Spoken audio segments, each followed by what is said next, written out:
আশেপাশে মক্কা, কাবার আশেপাশের আলেম বুজুর্গ আবেদ রাত দিন 24, ভালো করে শুনেন কিন্তু, রাত দিন 24 ঘন্টা 1 ঘন্টা স্ত্রীর জন্য ব্যয় করে, বাকি 23 ঘন্টা আল্লাহর ইবাদতে কাটে। মহান বড় বুজুর্গ মারা গেল। মক্কা মদিনার উলামায়ে কেরাম সিদ্ধান্ত নিলেন, আমরা আমাদের এত বড় আবাদকে মাটি দিব জান্নাতুল বাকিতে। কোথায়? জান্নাতুল বাকি কি সাধারণ লোক ঢুকেন যায়? আল্লাহু আকবার। আমরা যারা আজি সাহেব হজ করতে গেছেন, জান্নাতুল বাকিতে ঢুকতেই যে কবরটা, এটা হলো খাতুনে জান্নাত হযরতে ফাতেমা রাদিয়াল্লাহু তাআলা আনহার কবর। এইরকম জলিলুল কদর সাহাবা আজমাইনের কবর। পরিশেষ প্রান্তে শুয়ে আছেন জামিউল কুরআন হযরত উসমান ইবনে আফফান রাদিয়াল্লাহু তাআলা আনহু। এরকম বড় বড় মশহুর জান্নাত প্রদত্ত সাহাবীরা জান্নাতুল বাকিতে। সংক্ষেপ কথা, হুজুরকে মাটি দেওয়া হলো জান্নাতুল বাকিতে। মহান বড় বুজুর্গ 20-30 বছর বা 40 বছর, বাচ্চাগুলোর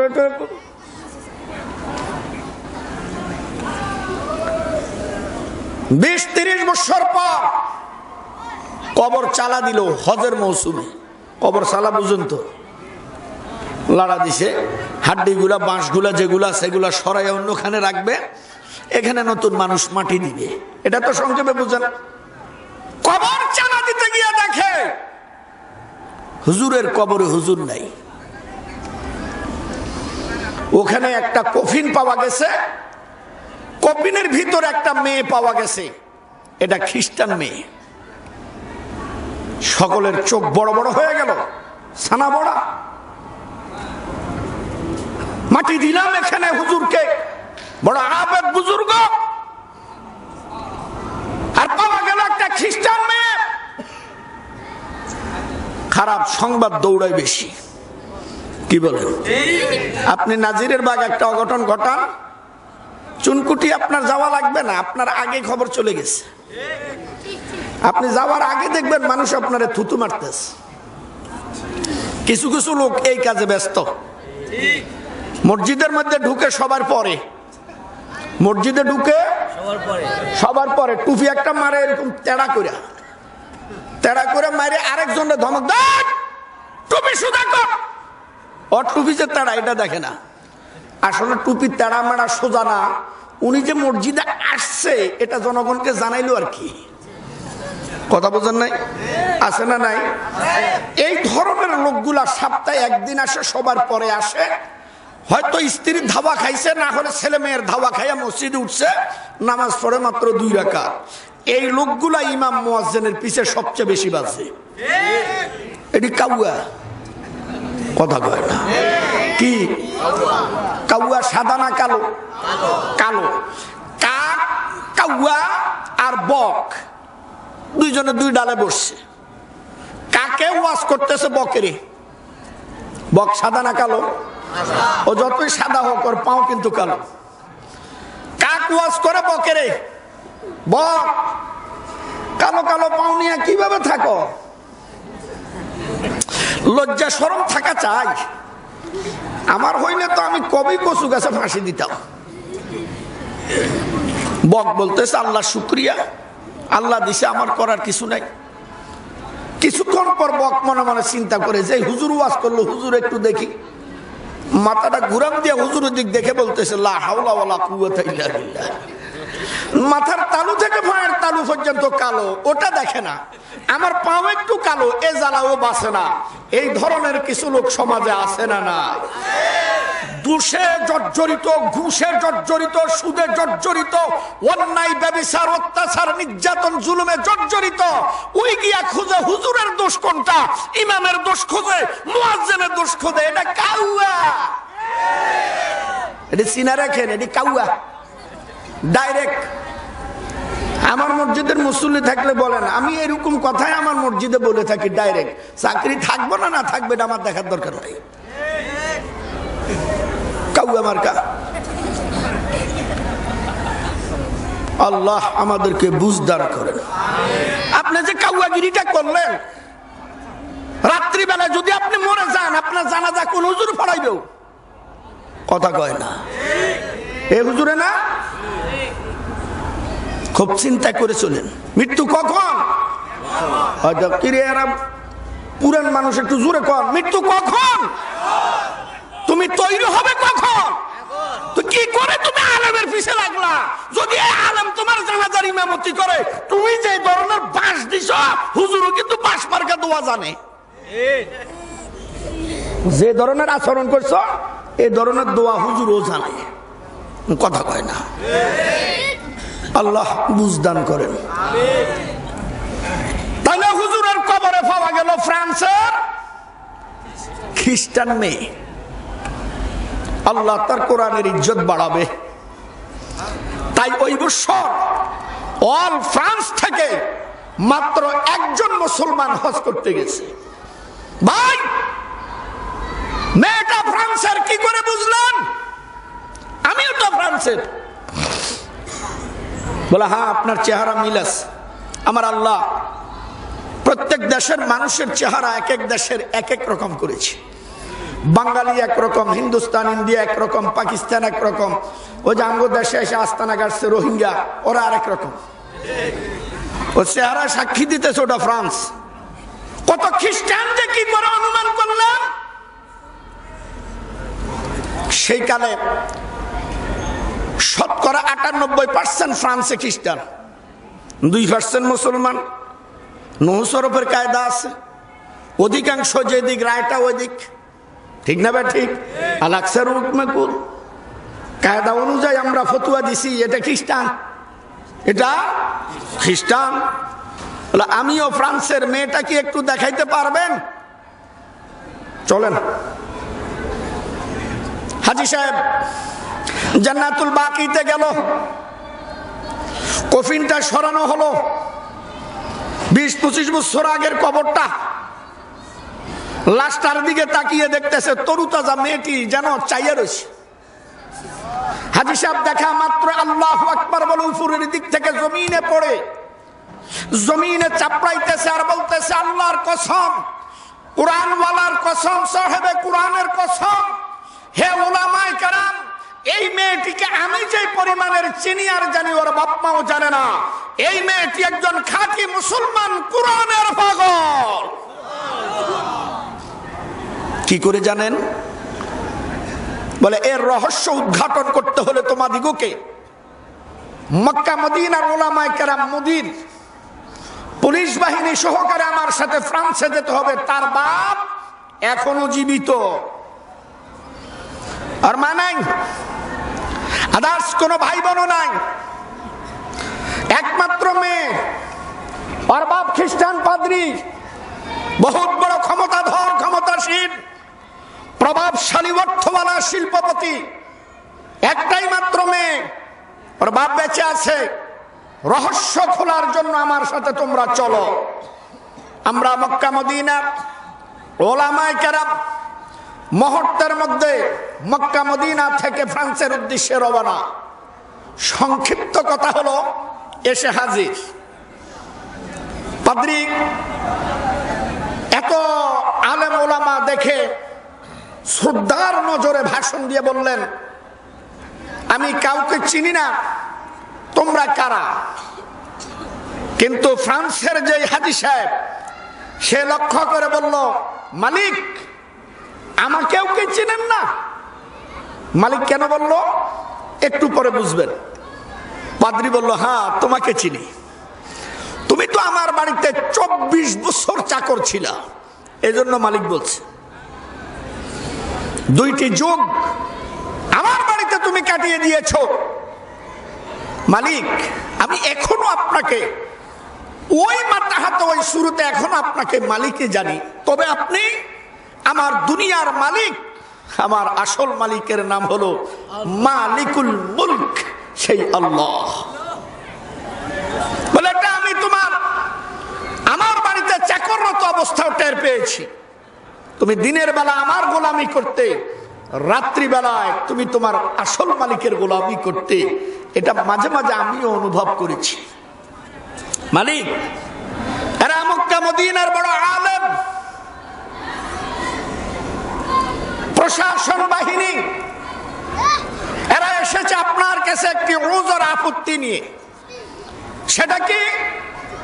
বলে আপনার মেয়েটাকে যে আপনি খ্রিস্টান পদ্ধতিতে কফিনে করে মাটি দিয়েছেন, ওই কবরটা একটু খোদা লাগবে আর একটু দেখা লাগবে আপনার মেয়েটা এই কবরে আছে কিনা। খ্রিস্টান পাদ্রী চেতে গেল, রাগ হয়ে গেল। তোরা মুসলমান, কোন চক্রান্ত করে এসেছিস ওটা বল। বলে আমাদের ভিতর কোনো চক্রান্ত নাই। অনেক আকুতি মিনতি, ওজোর আপত্তি, পরিশেষ কবরটা খোলা হলো। খোদার পরে দেখে কফিনও নাই, মেয়েটাও নাই, বসে আছে আমরা যাকে আদর করে জান্নাতুল বাকিতে মাটি দিয়েছি ওই বুজুর্গ লোকটি। খ্রিস্টান লাভ দিয়ে উঠল, মুসলমান ও খ্রিস্টান কবরে কি করে আসলো? আমার মেয়ে কোথায়?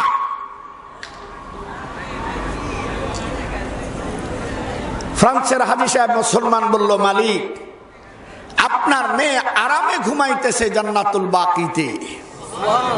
আওয়াজ দিয়ে বলেন কিভাবে? মালিক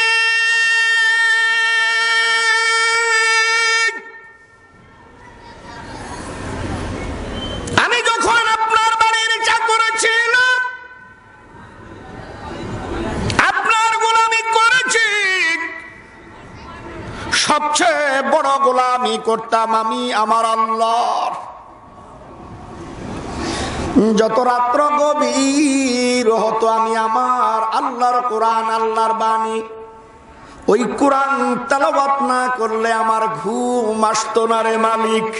হঠাৎ একদিন দেখি আমার জানালার পাশে কে জানি গো কোন কোন কোন কোন করে কান্দে। আমি ভয় পেয়ে গেলাম। তেলাওয়াত থেমে দিলে কান্নাও থেমে যায়, তেলাওয়াত করলে কান্না বেড়ে যায়। আস্তে করে জানালাটা খুলে দেখি আপনার আদরের কলিজার টুকরা মেয়েটি দাঁড়িয়ে কান্দে। আমি ডাক দিয়ে বললাম, মা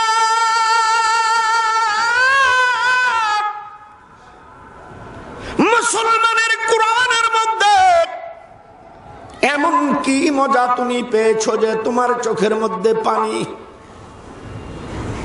আপনার মেয়েটি উত্তর দিয়েছিল, চাচ্চু মানব জাতি সর্বশ্রেষ্ঠ, কোরআন সর্বশ্রেষ্ঠ, যে মেনে নিবে সে হবে আল্লাহর দরবারের সর্বশ্রেষ্ঠ স্থান, হবে আখিরাতের সর্বশ্রেষ্ঠ জান্নাত। ও চাচু আমার মন চায় কোরআন পড়তে। বাবাজি গো,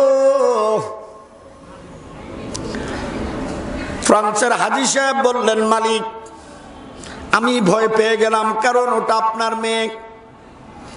যদি কোনো রকমের একটু খবর পান গর্দানটা আমার চলে যাবে। তাই আমি আপনার মেয়েকে অনেক নানা অজুহাত বাহানা দিলাম আর বললাম, মামনি কোরআন পড়া যাবে না, কোরআন পড়তে হলে ঠান্ডায় গোসল করতে হয়, ওযু করতে হয়, মুসলমান হতে হয়, অনেক ভেজাল, তুমি চলে যাও। কি জানি কি বুঝলো আপনার মেয়েটি চলে গেল। সপ্তাহখানিক পরে দেখি রে মালিক আপনার মেয়ে আবার আমার জানালার পাশে কাঁদে। জানালাটা খুলে দেখি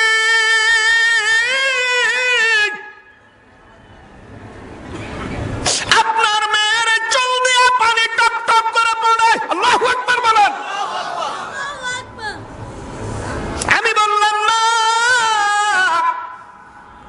আপনার চুলের মধ্যে পানি কেন? আপনার মেয়ে বলেছিল, চাচু এইমাত্র গোসল করে এসেছি, কোরআনের মোহাব্বতে আগে মুসলমান বানাই দে। मोहब्बत ये काजी विषय है, बया करना न मुमकिन है, न मरता हो न जीता हो, अजीब हालत हमारी है। मोहब्बत एक अजीब विषय है, ये कुदरत की हकीकत है, जहाँ बारिश बरसती है वहाँ बिजली चमकती है। আমি আর দেরি করলাম না, মুসলমান বানিয়ে দিলাম। আল্লাহু আকবার। এখন আপনার মেয়ে বলে চাচু, আপনার মধ্যে আমার মধ্যে এখন আর পার্থক্য নাই, আপনিও মুসলমান আমিও মুসলমান। কোরআন দিয়েছে আমাদেরকে, আপনি পড়াইবেন আমি পড়বো, আর যেন দেরি না হয়। ও মালিক, এইভাবে আপনার মেয়ে আমার কাছে কোরআন পড়ে। তবে আপনার মেয়ে বড় গ্রাজুয়েট ছাত্রী ছিল, মেধাবীওয়ালা ছাত্রী ছিল, কোরআন পড়তো, কোরআনের অর্থ বুঝতো, তাফসির বুঝতো, তাকরির বুঝতো। হঠাৎ করে একদিন কোরআন পড়তে পড়তে আয়াত আসলো, ওয়াকরনা ফি বুয়ুতিকুন্না ওয়ালা তাবাররাজনা তাবাররুজাল জাহিলিয়াতিল উলা। এই আয়াতটি পড়ার সাথে সাথে আপনার মেয়ের চোখ দিয়া পানি টপ টপ টপ টপ করে পড়ে। আমি বললাম, মা কেন কান্দো? আপনার মেয়ে বলল, চাচু আমার মন বলে আমি আর কোরআন পড়তে পারবো না। বলে কেন মা? বলে এখানে আল্লাহ বলেছে নারী যাত্রা পর্দায় থাকবে, ঘরের ভিতরে থাকবে। ও চাচু, কোরআনের আয়াত মান্য করে আমাকে কলেজে যেতে হবে, হাই স্কুলে যেতে হবে। আমি যে খ্রিস্টান জগতের সবাই জানে, শুধু তুমি জানো মুসলমান, কিন্তু কোরআনের সাথে আর বেয়াদবি করতে পারবো না, আর পড়বো না। তখন আমি আপনার মেয়েকে বুঝাইছিলাম, যদি তুমি কোরআনকে অস্বীকার করো, অমান্য করো, যেহেতু তুমি মুসলমান, ইন্না জাহান্নামা কানাত মিরসাদা লিত্তাগিনা মাআবা লাবিসিনা ফিহা আহকাবা লা ইয়াযুকুনা ফিহা বারদান ওয়ালা শারাবা ইল্লা হামিমান ওয়া গাসসাকা। জাহান্নামীদের জন্য এক ফোঁটা ঠান্ডা পানিরও ব্যবস্থা হবে না। ইল্লা হামিমা ওয়া গাসসাক, গাসসাক বলা হয় ফোঁড়া ফোঁড়ার গরম পুষ, এইগুলা তোদেরকে খাওয়াইবে। ও বন্ধু, ও মালিক, আপনার মেয়ে আয়াতগুলার টুকরাগুলা শোনার সাথে সাথে বলে, চাচুরে জীবন দিব, আর বেপরদা হব না। আওয়াজ দিয়া বলেন। আমি বললাম, মা যদি তুমি বেপরদা না হও, তোমার জন্য জান্নাত, জান্নাতিন তাজরি মিন তাহতিহাল আনহার ওয়া মাসাকিনা তাইয়্যিবা ফি জান্নাতি আদনিন যালিকাল ফাওজুল আযীম। আপনার মেয়ে এখন চোখের পানি ছেড়ে বলে, ও চাচু কথা দিলাম, জীবন দিয়া দিব, জান দিয়া দিব, কুরবান হয়ে যাব, আল্লাহর কোরআনের আয়াতকে রক্ষা করতে আজ থেকে আর বেপরদায় যাব না। আপনার মেয়েটি যখন পর্দার ভিতরে ঢুকে গেল, একদিন যায়, 2 দিন যায়, 1 সপ্তাহ 2 সপ্তাহ যায় গো। হঠাৎ করে একদিন আপনার মেয়ে এসে, এখন আর সরাসরি আমার সামনে আসে না, কারণ পর্দা, জানালা থেকে ডাক দিয়া বলে, চাচু। 2টা হাত দেখাইলো। এমনি ভাবে আমার আব্বু আমাকে অনেক আঘাত করেছে। আমি আমার দুঃখের কথা কার কাছে বলবো? আমার যে মা নাই, আমার যে বাবা নাই, আমার যে বাবা থেকেও নাই, ভাইও নাই। চাচুরে, দুঃখটা কিছুটা নিবারণ করার জন্য তোমার কাছে বলতেছি। ওই দিন আমি আপনার মেয়েকে অভয় দিয়া বললাম, মা পর্দা করার খাতিরে যদি এতটুক শাস্তি হয় মেনে নাও, আমার আল্লাহ কবরে তোমার আর শাস্তি দিবে না। হঠাৎ করে একদিন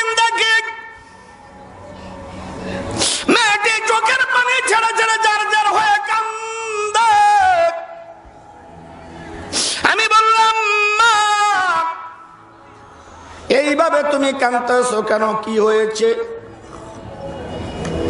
আপনার মেয়ে তখন বলল, চাচ্ছু আজ 1 সপ্তাহ হয়ে যায় আমার বাপ আমাকে 1 ফোঁটা পানিও দেয় না। দুনিয়ার পানি ত্যাগ করো, অপেক্ষা করো, তোমার জন্য হাউজে কাউসার রেডি আছে। আপনার মেয়ে আমাকে বলল, আমাকে দুনিয়ার খানাগুলো দেয় না। আমি বললাম, না, দুনিয়ার খানা ছেড়ে দাও, জান্নাতের খানার অপেক্ষা করো। কচু পাতার পানি যেই রকম কোনো নিশ্চিত নাই, টলমল টলমল করে, যখন বাতাস আসবে পড়ে যাবে। তোমার আমার হায়াতের জিন্দেগির রূহটা এরকম টলমল টলমল করতেছে, যেই কোনো সময় চলে যাবে। মাগো মা, ধৈর্য ধর, পরিণীতি জান্নাত। কে জানে কি বুঝলো আপনার মেয়ে? আমাকে বলল, চাচু আমি জীবন দেব, তোমার নাম বলবো না, কারণ তোমার নাম বললে আমার আব্বা তোমাকে শেষ করে ফেলবে। আমার বিচার হবে না, বিচার হবে তোমার। কারণ আমি বড় লোকের মেয়ে, ক্ষমতাওয়ালার মেয়ে, প্রভাবশালীর মেয়ে। বড় লোকের প্রভাবশালীর বিচার হয় না, বিচার হয় গরিবের। গরিব যদি বাবা তিল করে ওটা তাল, আর ওরা যদি তাল করে ওটা হয়ে যায় তিল। আল্লাহর কাঠগড়ায় এমন বিচারকদের জবাব দিতে হবে।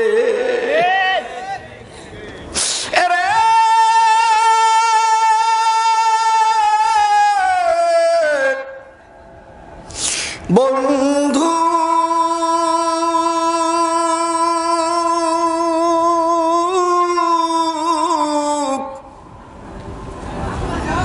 এমনি ভাবে আপনার মেয়েটি কষ্ট করতেছে একমাত্র জান্নাতের আশায়।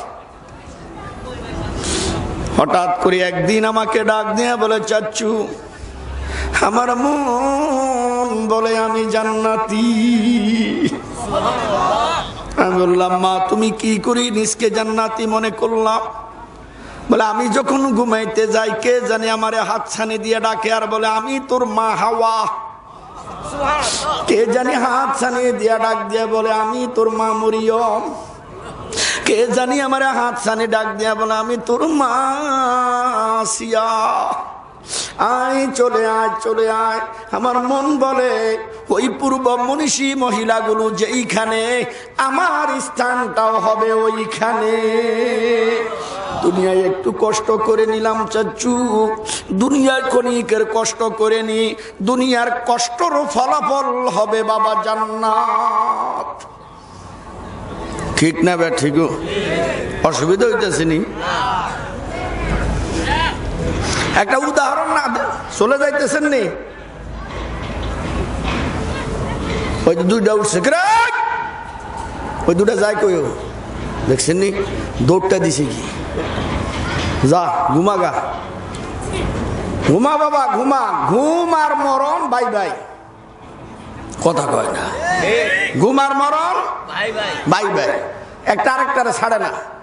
মাওলা দয়া করে তোমারে জাগাইলে তোমার জন্য আগামীকাল, আর না হলে তোর জন্য জীবনের মতো ফরকাই, কথা কয় না। বিয়ে শাদী হয়নি আমগো দাসে, উদ্দেশ্য 2 জন। উদাহরণটা শুনলে কমপ্লিট বুঝবেন। উদ্দেশ্য কয়জন? একটা দুলা আর একটা মেয়ে। 500, 1000, 1500, 2000 মানুষ অনুযায়ী জন, কথা ঠিক না বে? ঠিক। কালিয়া, কোপ্তা, বিরিয়ানি, খাসি, মুরগি টেবিলের মধ্যে সাজাই দিছে। দাওয়াতি মেহমান তো খায় খায়, মাঝে মাঝে বিনা দাওয়াতিও খায়, কথা কয় না। আর একটা বিনা দাওয়াতি মেহমান আছে, ওরা কিছু বলা লাগে না, ও এমনি আসে, উনি টেবিলের নিচে থাকে। ওটা আপনার থেকে আরো বেশি খায়, খাইয়া চৌরাস্তার মোড়ে 4-5 ছড়াই দিয়া ল্যাম্বা হয়ে শুয়ে থাকে, কথা কয় না। এত সুন্দর আয়োজনটা আল্লাহ এই দুলার বাপে সাজাইছে দুলার জন্য, কথা কন। খাইতেছে অন্যরা, কথা কয় না। আল্লাহ পাক রব্বুল আলামিন বলেন, আমি তো দুনিয়ায় সুন্দর সাজাইছি ইমানদারের জন্য, খাইতেছে বিধর্মীরা। ভালো করে বুঝেন। যার জন্য আয়োজন ও কিন্তু খায় না, ওর এরকম একটা ছোট্ট স্টেজের মধ্যে বসাইছিস, কথা কোন ঠিক নেই। খিদার যন্ত্রণা, ওরা যে খায় ওর আরো খিদা আরো বেড়ে গেছে, ঠিক না? ঠিক কি তাও কথা ঠিক নেই। এখন ছোট্ট একটা শালা আর ছোট্ট একটা শালি, আগে বুঝেন। আইসে আইসা দুলা মিয়ারে গুতা মারে, খিদা লাগছে, আলোচনা বুঝলে উত্তর দেন। দুলা মিয়া বলে যে হ্যাঁ খিদা লাগছে, খানা নিয়ে। কি করে জানেন? ওই পকেট থেকে একটা রুমাল বাহির করে, এই রুমাল এটা বাহির করে মুখে নিয়ে বলে খিদা লাগে না, এমনি নারী বুড়ি চলে ছাই হয়ে যেতেছে। কিন্তু আলোচনা বুঝলে উত্তর দেন। দুলা মিয়া কেন বলতে পারতেছে না? আজকে ওর মুখের মধ্যে একটা শরমের রুমাল আছে, যতই খিদা থাক বলতে পারবে না, কথা কোন ঠিক না? ঠিক। বাম পাশে ছোট্ট একটা শালি আইসে, উনিও একটা গুতা মারে, গুতা দিয়ে বলতেছে দুলা ভাই খিদা লাগছে। অথচ ভিতরে নারী বুড়ি সব জ্বলে ছাই, আতুনিয়া কুলহু আল্লাহ পড়তা হয় ভিতরে, কথা কোন ঠিক কিনা? কিন্তু খানার কথা বলতে পারতেছে না। কেন? মুখের মধ্যে কি, কিসের রুমাল? জোরে কম, শরমের রুমাল, শরমের রুমাল। আল্লাহু আকবার। আপনারা আলোচনা বুঝলে উত্তর দেন। এই দুলার জন্য খানার আয়োজন আছে না নাই? Extra extra. আমরা তো টুকরা টাকরি দিছি, ওনার কোনো টুকরা নাই, ডাইরেক্ট মোরগটা, পদ্মার ইলিশ, বড় বড় ইসা, ঠিক না ভাই? ঠিক। এই যে বড় ট্রের মধ্যে ওনার জন্য খানার আয়োজন করছে, দুলা মিয়া কি এই খানা খেতে পারবে? কথা হ্যাঁ না কইেন কিছু, পারবে খাইতে? কেন? ওর সাথে একটা রাক্ষস বাহিনী আছে। কি বাহিনী? ওরা টেবিলের মধ্যে খায় আর চোখটা বড় করে দেখে প্লেটে আসছে কিনা, ঠিক না ভাই? ঠিক।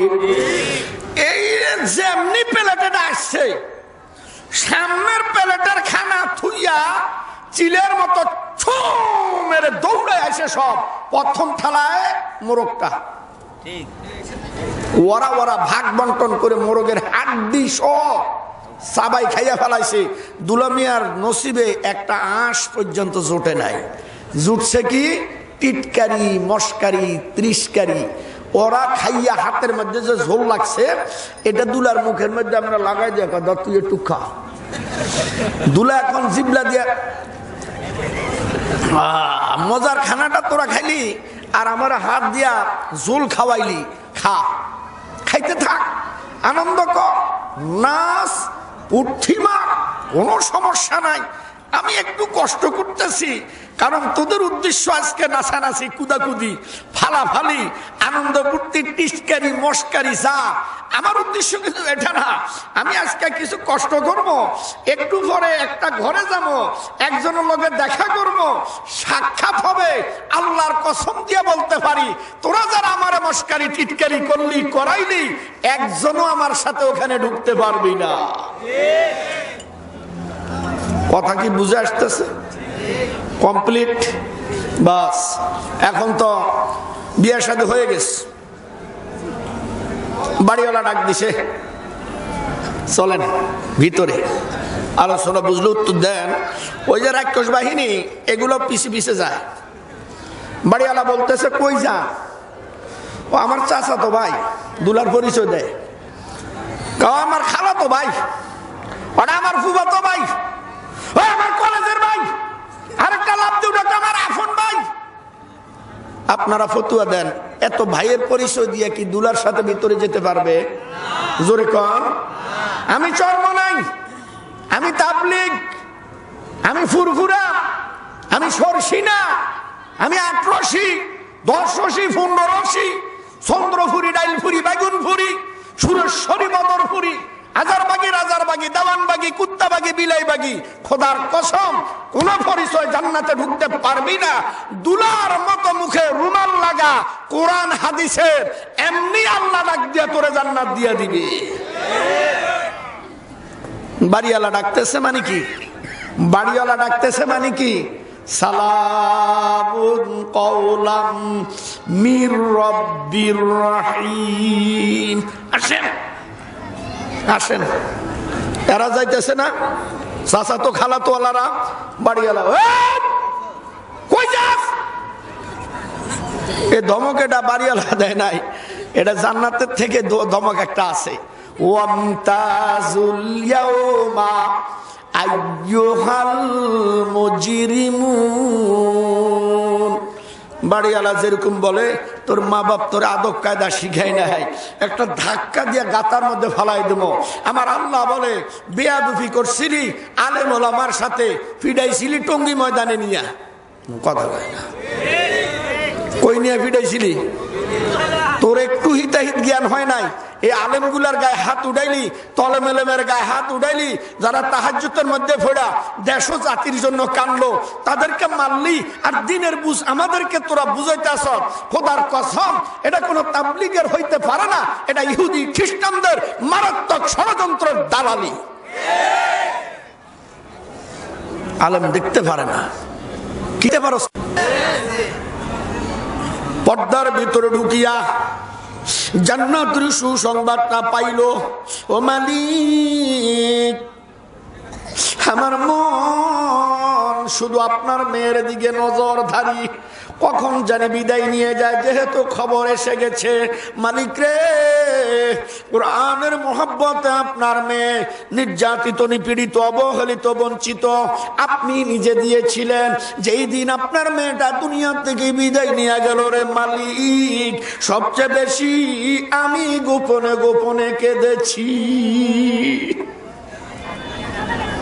আমি যখন দেখলাম আপনি কফিনে করে খ্রিস্টান কবরের দিকে নিয়ে যান, চোখের পানিগুলো ছেড়ে ছেড়ে করুণ সুরে ডাক দিয়েছিলাম, আমার আসল মালিক রে, ও জান্নাত জাহান্নামের মালিক, ও গুনাহ মাফ করার মালিক, ও আসমান জমিনের মালিক, তোমার বান্দিকে খ্রিস্টান পদ্ধতিতে মাটি দিতেছে, এটা তাদের রীতি আর নীতি। ও মালিক, তুমি কি পারবে না তোমার বান্দিকে দুনিয়ার সর্বশ্রেষ্ঠ কবরস্থান জান্নাতুল বাকিতে রাখতে? ও দুনিয়ার মালিক,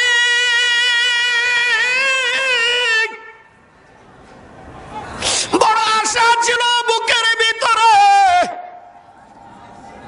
আমি যে কেঁদেছি, আমি যে বলেছি, আমি যে চেয়েছি, এটা মঞ্জুর হলো কিনা? আমার আল্লাহ আমাকে জীবিত থাকা অবস্থায় দেখাই দিয়েছে আপনার মেয়ে জান্নাতুল বাকিতে শুয়ে আছে। এই ক্ষমতা আমার আল্লাহর আছে না নাই? আওয়াজ দিয়ে বলেন, আছে না নাই? কোরআনকে মোহাব্বত করতে রাজি আছি না নাই? কোরআনের পাওয়ার একটু হাত তুলে দেখায় দেন, একটা তকবীর দিয়া মালিক। আমার হাত এমনি উঠাইছেন কে? আপনাকে বেড়ামে ধরছেন তো, জোরে উপরের দিকে উঠান না, দোনো হাতটা, আঙ্গুলটা ফাঁক করেন, ফাঁক করেন, আল্লাহ দেখুক। নারায়ে তাকবীর, নারায়ে তাকবীর। আল্লাহ হাতগুলোর আপনি কবুল করেন, আওয়াজ দিয়া বলেন আমিন। এরা কোরআনের মাহবুব বান্দা হতে চায়, কোরআনের মোহাব্বতের বান্দা হতে চায়। ও বন্ধু, মূল আলোচনা কোরআনের মোহাব্বতে খ্রিস্টান মেয়ে মুসলমান হইয়া কোরআনের ভালোবাসা জান্নাতুল বাকিতে। কিন্তু আমাদের হুজুর এত বড় আলেম, এত বড় আবেদ, এত বড় বুজুর্গ, কোন কারণে খ্রিস্টান কবরে এসেছে? আলোচনা চলবে না, বন্ধ। মাত্র 10টা মিনিট সময় দিব, রাজি আছেন নি? কয় মিনিট? 10 মিনিট। কাবার হুজুর অনেক লম্বা কথা, সংক্ষেপ কথা হলো এই, ইনি যখন ওনার স্ত্রীর সাথে মিলন করতেন, মুসলিমের আইন হলো ফরজিয়ত গোসল তাড়াতাড়ি সেরে নেওয়া, খ্রিস্টানদের আইন হলো সময় মতো সুযোগ মতো করলেই হয়ে যাওয়া। আমার ওই হযরত মাঝে মাঝে এই কাজটা করতেন। আল্লাহর দরবারে এটা পছন্দ না। একজন আলেম হয়ে, একজন ভালো মানুষ হয়ে খ্রিস্টানের আইনটাকে গোপনে গোপনে প্রাধান্য দেওয়াকে আমার আল্লাহ পছন্দ করলেন না। এই জন্য ওকে জান্নাতুল বাকির থেকে না খ্রিস্টান কবরে থুয়ে দিছে। তাহলে কি বুঝলেন আমাদের সমাজের সন্তানদের অবস্থা কি? চুল কাটাটা প্রায় খ্রিস্টানদের মতো, এন্দা নাই হন্দা নাই, এন্দা মুরগের মতো চাইয়া রয়েছে। খাটাইস কোন কথা কোন ঠিক না বা ঠিক? এই প্রসঙ্গে অনেক কথা। আমাদের সকলেরই সুপরিচিত শ্রদ্ধাভাজন ব্যক্তি আল্লামা মুফতি নজরুল ইসলাম কাসিমি সাহেব হুজুর খুব আমলি নিয়তে আমরা বসে হুজুর বয়ান করবেন। আল্লাহ পাক আমাকে এবং আমাদিগকে সকলকে আমল করে জিন্দগি বসর করার তৌফিক দান করুক, আমিন। হযরত আসছেন, ছাত্রদের মাথায় পাগড়ি দেওয়া হবে, এরপর